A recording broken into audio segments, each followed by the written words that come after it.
Love is one of the most powerful human emotions. It's amazing to find someone who knows exactly how you feel and sends those feelings right back at you. Someone who understands you and loves you unconditionally. When we find our great loves in life, it's like everything finally shifts into focus and we can see what really matters, even if it means walking away from everything you know. Today, we're looking at 10 royals who chose love over their titles and fortunes. Let's get started. Number 10. Princess Ubulratana of Thailand. Princess Ubulratana met her future commoner husband while attending the Massachusetts Institute of Technology, better known as MIT, and she reportedly was forced to give up her royal post when she decided to marry him. She and her beau Peter Jensen tied the knot in 1972. Even after they divorced in 1998, she didn't completely receive her royal status back. More specifically, after the divorce, Princess Ubulratana hasn't been allowed to use the title Her Royal Highness anymore. Instead, according to The Guardian, she now goes for Daughter to the Queen Regent. The princess now makes a living out of acting, and she played in a couple of famous movies in Thailand, such as Together in 2012 and My Best Bodyguard in 2010. Number 9. Princess Martha Louise of Norway.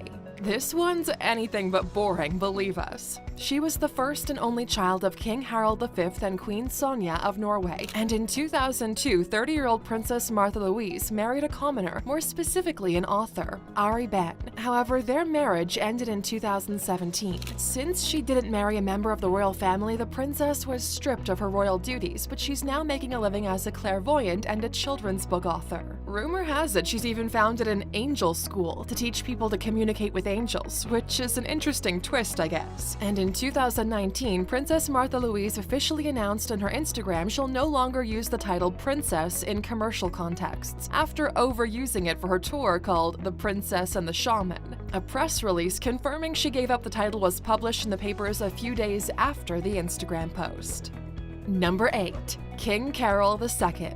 King Carol II was only on the throne of Romania once, and he was forced to abdicate his title for 2 reasons, one of which was love. It seems that love and his power of seduction got him into trouble plenty of times, as Carol had a reputation for being a playboy prince. He married his first wife, Joanna Marie Lambrino, in 1918 in the Cathedral Church of Odessa, Ukraine. But in order to be there, he left his post in the army without permission, going AWOL and deserting his comrades in arms, which, of course, is a major issue. Then, in 1925, the well-known lover of all things French had an affair with a French woman. Old habits die hard, I guess. Between this indiscretion and other political reasons, Carol II left his title behind.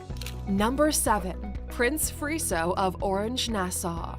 When Friso tied the knot with Mabel Weiss-Smit in 2004, he did not get the consent and official blessing of the Dutch parliament. This after Prime Minister Jan-Peter Balkenende spoke to his would-be bride and found out that she had a past relationship with one of Denmark's biggest drug lords. Since getting an official blessing from the parliament is a constitutional requirement, he abdicated shortly after the marriage while his elder brother ascended to the throne. Friso and his wife moved to London after marriage and had a child who was born with a royal title, even if her father had given up his own 2 years earlier. Sadly, though, Prince Friso was caught by an avalanche in Lecce, Austria in 2012, and after a year spent in a coma, he passed away in 2013.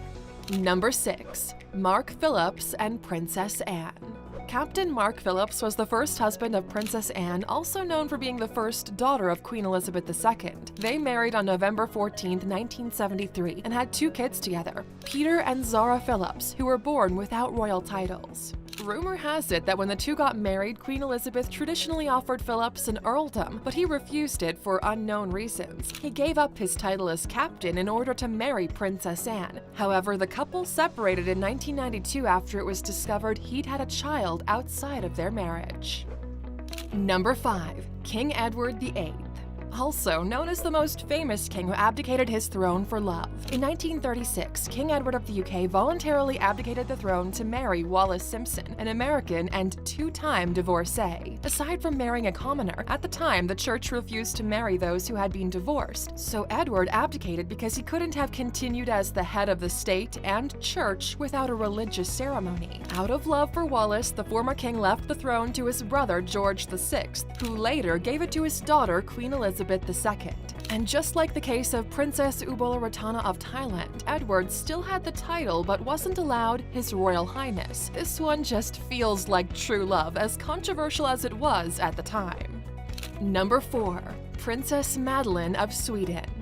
It seems like some royals make it a tradition of marrying commoners and giving up their titles, and so is the case of Princess Madeleine of Sweden, who married British-American businessman Christopher O'Neill in 2013. The thing is, it would have been easy for her spouse to earn royalty. For real, who doesn't want that? The two conditions for this would have been to take his wife's family name, Bernadotte, and then give up his American and British citizenship. He refused both of them, so Princess Madeleine chose to give up her royalties instead, but she didn't take her husband's name, instead keeping her own. Seems like the compromise was worth it though. The couple now has 3 kids born with royal titles and lives happily ever after in Florida. Number 3. Prince Philip. Prince Philip could have become a king in his own right, but he became a prince instead to marry the future Queen Elizabeth II.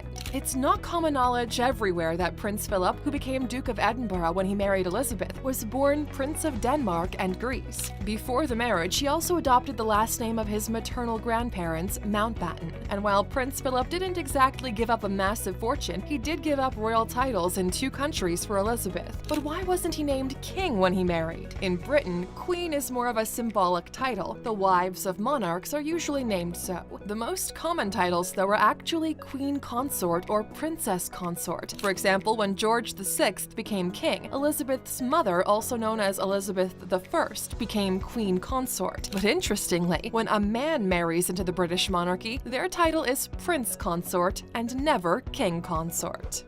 Number 2. Prince Harry and Meghan Markle. The couple shocked everyone in 2020 when they announced they would no longer use their royal titles in an official capacity. Then, after some perceived family drama, in February 2021, the honorary military titles and royal patronage appointments were officially taken away from Harry. The pair went on to do a bombshell interview with Oprah after the official royal exit. They've kept their title as Duke and Duchess of Sussex, but their son Archie did not receive a royal title when he was born. Number 1. Princess Mako of Japan. This is the most recent case of royalty giving up their title to marry a commoner. Princess Mako de Akishino of Japan made the decision to marry her fiancé of 4 years, her college sweetheart Kei Komuro, who is a successful lawyer. After he returned from school in New York in 2021, he and Mako signed their marriage papers. Just in case you were curious, the 26th of October was the official date. They're freshly married, so we can just hope they're happy and living their best life. Mako, the niece of Emperor Naruhito, walked away from her titles and moved to New York with her husband, following the example set by the Duke and Duchess of Sussex. Alright, Aluxers, that's a wrap for today's video, but before you go, we're curious. Have you ever given up anything for love? What was it, and did you have any regrets? Share with us in the comments, we always love hearing what you have to say. And of course, since you stuck with us until the end, we have a bonus saved just for you.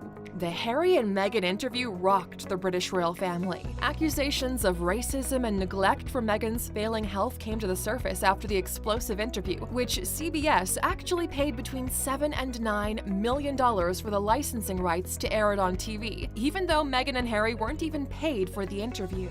The pair fielded many questions from Oprah and got a lot of people talking. Everyone except the royal family, which has been pretty mum about it. Needless to say, they were not impressed, but many outsiders were quite happy to break the royal facade and talk about some real issues. Where do you stand on the matter, Aluxer?